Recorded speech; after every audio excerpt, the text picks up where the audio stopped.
Retornamos, pessoal. Agora eu tenho o prazer de apresentar a live da Patrícia Teixeira.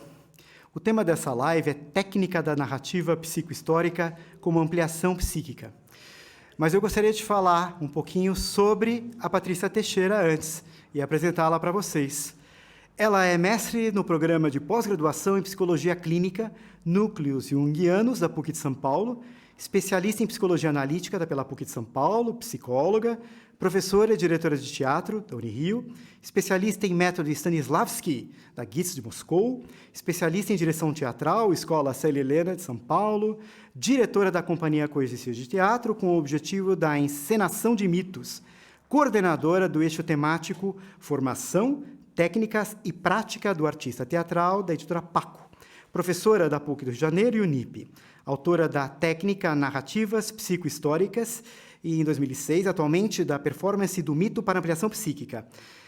Esta técnica que Patrícia vai nos apresentar se utiliza da estrutura dos conceitos do teatro épico de Bertolt Brecht, como a fábula, o efeito do distanciamento e os gestos social. A narrativa parte da construção dramatúrgica de fatos escolhidos no percurso do indivíduo, conjuntamente com eventos históricos, podendo ser ampliados no corpo em que algo novo, como uma síntese de si mesmo, ressurge no diálogo entre o narrador e o fato narrado. Agora fiquem, por favor, com a Patrícia. Boa tarde a todos, é um prazer estar aqui. Eu quero agradecer principalmente a possibilidade nessa jornada cultural, agradecer aos diretores do Centro de Estudos de Psicanálise, agradecer principalmente ao Fábio por toda a possibilidade na intermediação de estar aqui com vocês hoje. Bem, eu quero compartilhar com vocês uma técnica de ampliação psíquica que eu desenvolvi no meu mestrado em Psicologia Clínica, na PUC, em 2006, utilizando o teatro, mais especificamente a estrutura de uma teoria teatral intitulada Teatro Épico, e que, posteriormente, foi nomeada de teatro dialético. Essa teoria ela foi desenvolvida pelo grande dramaturgo, encenador e teórico Bertolt Brecht. Ele nasceu em 1989 e faleceu em 1956. Ele foi um grande dramaturgo, encenador, e ele também contribuiu muito para uma forma de pensamento dentro do teatro em que muda as relações entre teatro e espectador, principalmente porque ele constrói um teatro que nós chamamos de teatro ideológico. Ele vai desenvolver o seu teatro épico, e os seus trabalhos artísticos e teóricos, eles influenciaram profundamente o teatro contemporâneo, tornando-o mundialmente conhecido a partir das apresentações na sua companhia Berlin Ensemble. Esse trabalho, como artista do Brecht, ele concentrou-se numa crítica artística ao desenvolvimento das relações humanas no sistema capitalista. O Brecht era um marxista. Ele trabalhou como enfermeiro também durante a Primeira Guerra Mundial e ele começou a desenvolver alguns trabalhos de teatro nas próprias trincheiras durante a guerra, aonde ele trazia um questionamento para os soldados daquilo tudo que estava acontecendo. Então, Brecht ele revoluciona a teoria e a prática da dramaturgia, da encenação, e ele mudou completamente a função e o sentido social do teatro. Ele usou o teatro como uma arma de conscientização e politização. Ele tem grandes peças escritas, uma delas muito interessante, que se chama Um Homem é um Homem, e em que ele cresce com a ideia do homem como um ser transformável. O Brecht ele é um pensador prático, ele sempre recriava as suas peças ou experimentos sociológicos, como ele mesmo nomeava, e com o intuito de aperfeiçoar as relações humanas. Eu queria que a gente colocasse agora, vou pedir para avançar, para a gente colocar uma foto do Brecht, primeiramente, o ano dele de nascimento, o ano dele de morte. No próximo slide, algumas frases importantes do Brecht, que eu vou ler aqui para vocês. A primeira: do rio que tudo arrasta, se diz que é violento, mas ninguém diz. violentas às margens que o comprimem. Outra frase muito legal também, né? De todas as coisas seguras, a mais segura é a dúvida. Terceira fala dele. Aos que lutam. Há aqueles que lutam um dia e por isso são bons. Há aqueles que lutam muitos dias e por isso são muito bons. Há aqueles que lutam anos e são melhores ainda. Porém, há aqueles que lutam toda a vida. Esses são os imprescindíveis. Próximo slide. Mais duas importantes também, falas dele. Apenas quando somos instruídos pela realidade é que podemos mudá-la. E a última. Nada é impossível de mudar. Desconfiai do mais trivial na aparência singelo. E examinai, sobretudo, o que parece habitual. Suplicamos expressamente. Não aceiteis o que é de hábito, como coisa natural, pois em tempo de desordem sangrenta, de confusão organizada, de arbitrariedade consciente, de humanidade desumanizada, nada deve parecer natural, nada deve parecer impossível de mudar. Eu acho que com essas falas a gente entende um pouquinho essa postura política do Brecht em relação ao teatro, esse teatro como uma grande arma de conscientização social. Ele vai se utilizar do gênero épico, né? A gente tem lá nos 3 gêneros literários o lírico, o dramático e o épico. O lírico basicamente fala do eu subjetivo, o dramático sempre se utiliza de textos e diálogos e o épico se utiliza de narrativas. O Brecht vai se utilizar do gênero épico para construir a sua teoria. E é muito interessante porque o gênero épico, ele puramente comunica. O Brecht, ele vai trazer, na verdade, muito mais do que uma comunicação. Ele vai utilizar o gênero épico para denunciar, para questionar, para suscitar uma ação por parte do público.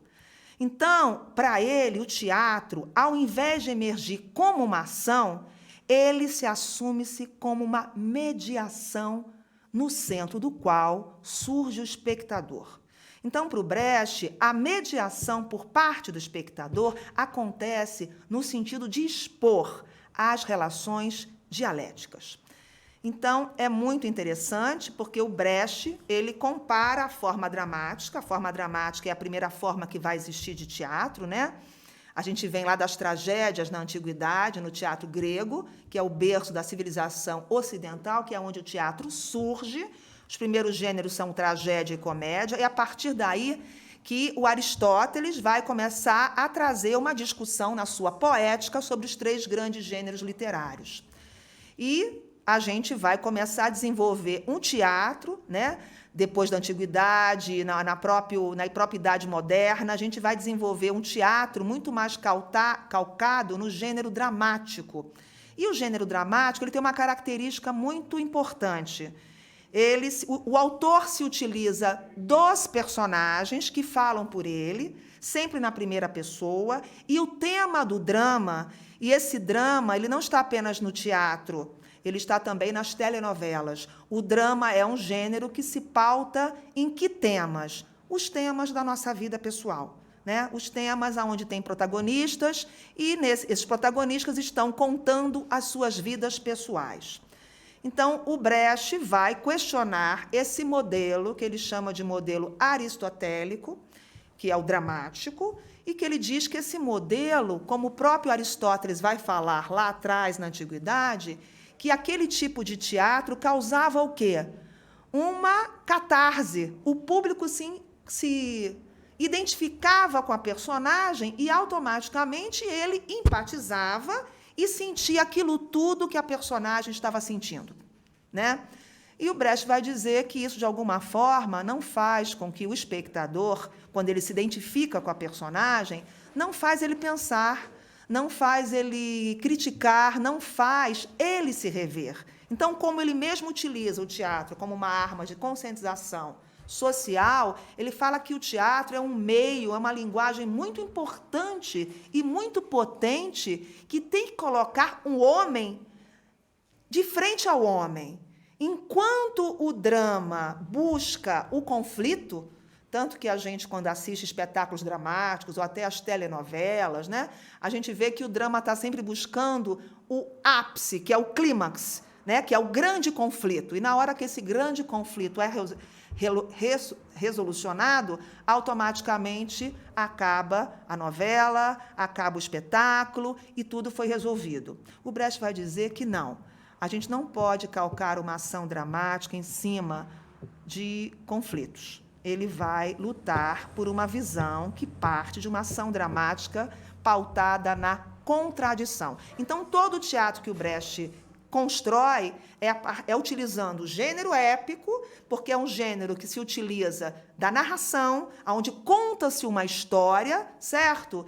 E o mais importante disso, aonde ele coloca no palco a contradição dos próprios homens em sociedade, nas suas relações.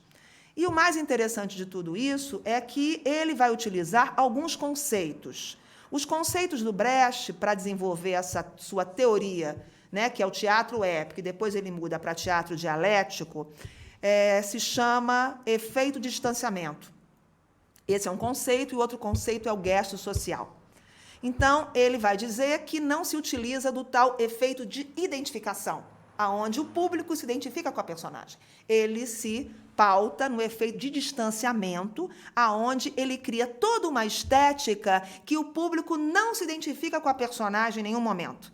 Naquele momento em que o ator está em cena, ele não está encarnando ou interpretando uma personagem, como no teatro dramático. O ator está simplesmente se colocando no lugar da personagem e mostrando e apresentando para o público uma personagem. Então, o próprio ator, ele se distancia perante ao público desta personagem. E quando ele se distancia, ao mesmo tempo ele se coloca no lugar da personagem e, ao mesmo tempo, ele sai da personagem e narra a personagem. E, com isso, nós não nos iludimos. A gente consegue estar assistindo aquilo tudo e ver que aquilo é teatro. E ponto. Então, ele vai quebrar a tal quarta parede que existe no teatro dramático. Ele vai fazer com que o público perceba que existe realmente um teatro e que aquilo dali não é verdade. Então, ele se utiliza desse efeito de distanciamento em toda a estética e ele também, dentro desse efeito, né, ele vai também criar um outro conceito chamado gestus social.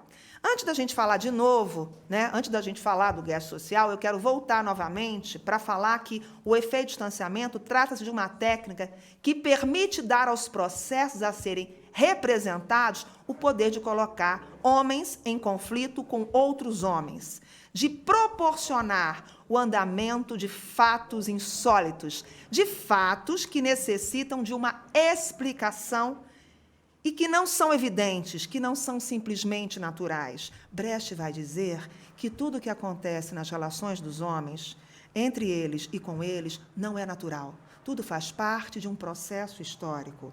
E o teatro dele tem como objetivo apresentar, né, esse efeito de distanciamento, porque forneceria ao espectador a possibilidade de exercer, por parte desse espectador, de uma crítica fecunda, colocando-se do lado de fora da cena para que o próprio espectador ele adquira um ponto de vista social. Então, ele fala que no palco, o ator ele deve propor um debate e não debater. E, para isso, ele vai utilizar 3 coisas muito importantes. A recorrência à terceira pessoa. Então, é muito importante essa dramaturgia, né, que é construída em terceira pessoa, porque já distancia o narrador do fato narrado, né? É muito dialético. A recorrência sempre ao passado, que é o tempo pretérito do épico, né? E a intromissão de indicações sobre a encenação e de comentários no processo de encenação. Bem, falamos do efeito de distanciamento, agora vamos falar do outro conceito, que é o gestus. O gestus, que ele chama também de gesto social, esse gestus, ele não é uma simples gesticulação, é uma atitude que explicita uma ação. É como se fosse uma superposição e um estranhamento que não apenas nos faz entender o elemento narrativo específico, há uma luz nova e transformadora, mas também muda as nossas ideias sobre o que é um simples gesto físico e sobre o que, ao mesmo tempo, conta como um acontecimento histórico. Então, o gesto ele apresenta atitudes gerais de um indivíduo para com outros indivíduos, estabelecendo sempre uma relação entre atitudes, comportamento e realidade. Bem, esse gestos, ele sempre traz um estranhamento e uma contradição no espetáculo. A gente não está muito acostumado a assistir espetáculos dentro dessa estética épica, né? As pessoas que não têm muito um estudo sobre estética teatral, geralmente elas conseguem e estão mais acostumadas a poder criticar a estética dramática, no qual o espectador fica envolvido. Nessa estética épica do Brecht, ele vai trazer um estranhamento através do gestos. Então, esse gestos pode ser uma roupa contrária, um figurino contrário ao personagem, pode ser uma música que surge do nada, pode ser uma luz que é colocada de uma maneira um pouco diferente, pode ser alguma fala. O mais importante é que o gesto surge como uma contradição e que faz com que o espectador, na hora que ele está se envolvendo naquele espetáculo, surja um estranhamento. E ele se afaste daquilo e comece a pensar sobre aquilo. Então, o teatro dramático, ele traz a emoção. O teatro épico do Brecht traz a reflexão. Por que a gente falou tudo isso aqui agora, né? Porque eu quero trazer para vocês que eu construí uma técnica, e essa técnica se chama narrativa psicohistórica como uma ampliação psíquica. E me utilizei dessa estrutura do teatro do Brecht. E aí eu quero contar para vocês um pouquinho como é que foi esse trabalho. Esse trabalho aconteceu em 2006, né, durante a minha dissertação, minha pesquisa de mestrado na PUC, em Psicologia Clínica, e eu queria entender o que acontecia com o ator psiquicamente em cena. O que acontecia com ele na hora que ele estava com a personagem. E eu criei a dramaturgia do espetáculo chamado Reflexos de Gerações, né, em 2006, e era um espetáculo que falava de várias décadas. Eram esquetes que começavam em 1930 e iam até o ano de 2000. E cada década dessa era uma família onde se contextualizava todos os acontecimentos sociais, históricos, políticos, culturais da época. Só que, como nós tínhamos 17 atores, a mais nova tinha 13 e o mais velho tinha 60, nós começamos a fazer um estudo sobre, né, toda a história da época, né, fizemos um estudo a fundo sobre a história, e eu pedi para cada ator que nasceu em cada década fizesse um estudo sobre a sua década. E fizemos seminários antes de começar esse processo da montagem do espetáculo. E foi tão interessante o estudo que eles trouxeram que eu pensei assim, como eu estava dentro da estética do Brecht, né, essa estética em que a gente conta, que a gente narra, eu pedi para cada ator fazer uma fábula. A fábula pertence ao gênero épico. Que cada ator fizesse uma fábula aonde ele contasse os acontecimentos históricos da década dele e, ao mesmo tempo, ele fizesse uma correlação com todos aqueles acontecimentos na vida dele. Então, ficaria o ser subjetivo com o ser histórico. E, com isso, os atores criaram narrativas, né? Fábulas, mas narrativas belíssimas, e sempre contadas em terceira pessoa, né? Porque a narrativa ela é contada em terceira pessoa. Então, o ator contava uma história de um personagem, que aquele personagem era ele. Só que ele contava a história dele, desde o dia que ele nasceu até aquele momento, e sempre era uma história pequena, no máximo meia folha, aonde ele sempre linkava os anos mais importantes da vida dele, e ele buscava de pano de fundo eventos históricos. Então, de repente, nós tínhamos fábulas assim. Tudo começava no ano de nascimento. Brasil, 1968. São Paulo. Nasce, nesse momento, uma menina. Seu país vivia uma grande ditadura. Na sua casa também. Seu pai era um grande ditador. E lá estava ela... Estou dando um exemplo, tá, pessoal? E lá estava ela no ano de 1989. tentando enfrentar os seus conflitos, as suas dúvidas, a sua adolescência. Naquele mesmo ano, o muro de Berlim caía. E assim como o muro, ela começava a perceber coisas sobre ela mesma que ela não percebia.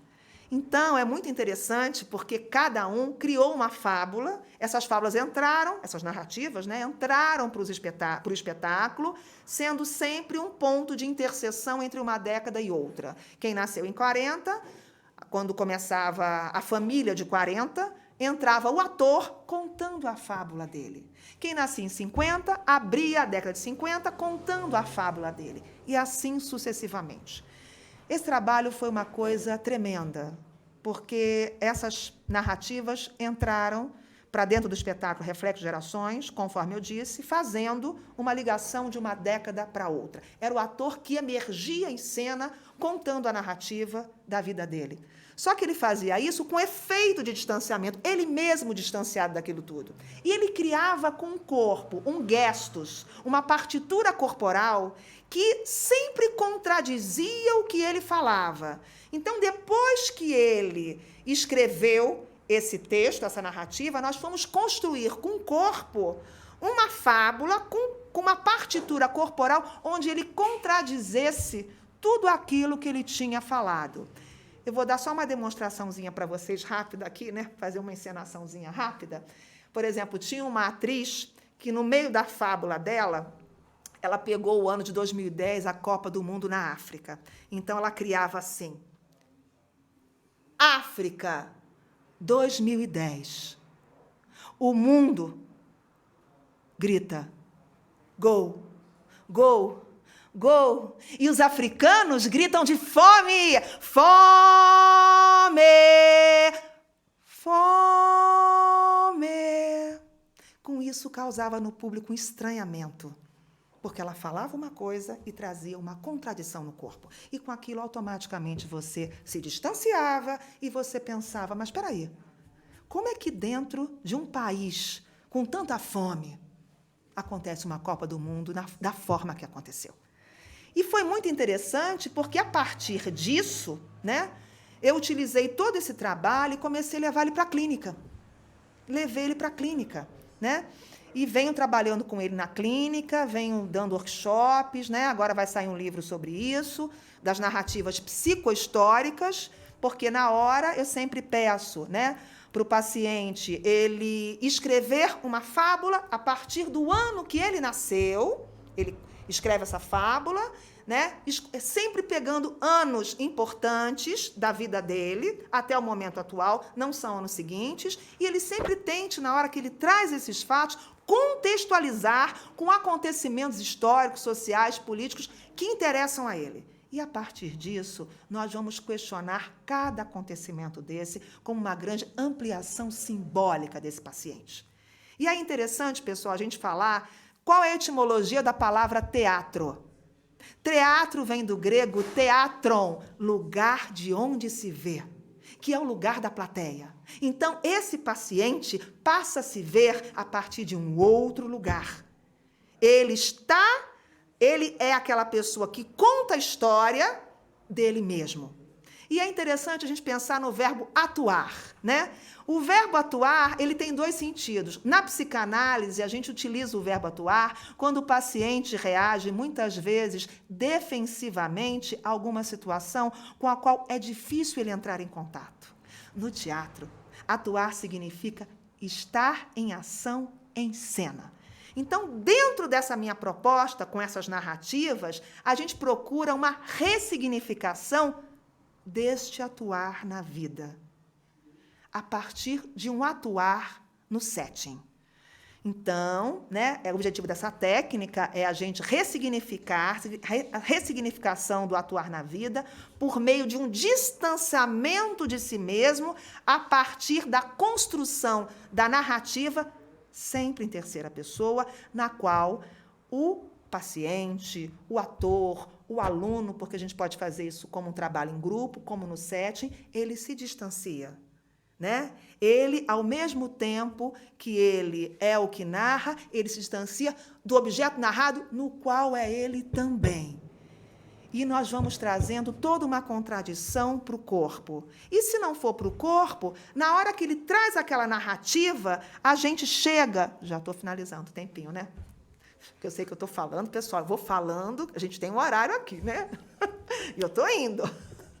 E aí é muito legal, porque assim, na hora que ele cria essa narrativa, nesse momento, eu cheguei à conclusão, com esse estudo da dissertação, que o que ele criou é uma tese sobre ele.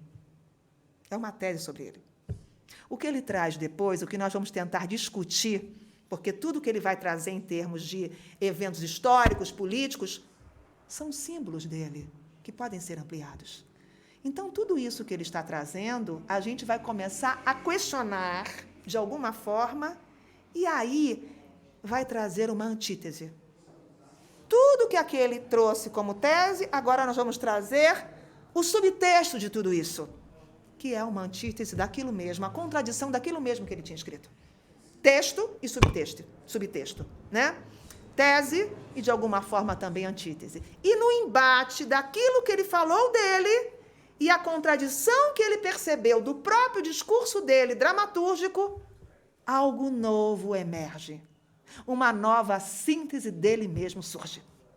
Então, esse trabalho é um trabalho muito interessante porque a gente usa a narrativa como parte da construção dramatúrgica de fatos escolhidos no percurso do indivíduo, do paciente, conjuntamente com eventos históricos, podendo ser ampliados no corpo, caso queira, ou então só numa discussão em que a gente vai ampliando aquele texto para ele, deixando que ele traga o subtexto.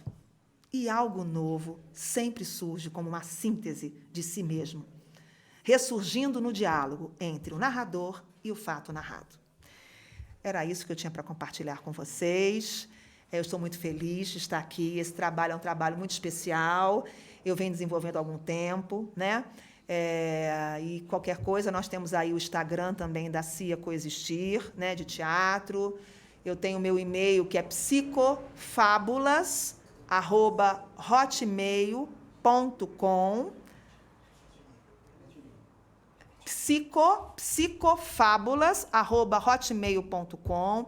Eu também dou cursos dessa técnica, né? E nós estamos aí para quando você tiver interesse, a gente poder discutir novamente. Quero agradecer muito ao Fábio pela possibilidade, oportunidade de estar aqui, a todos que estão aqui também, aos diretores, aos membros dessa casa, desse centro de estudos, e foi um prazer estar aqui com vocês. O meu muito obrigada.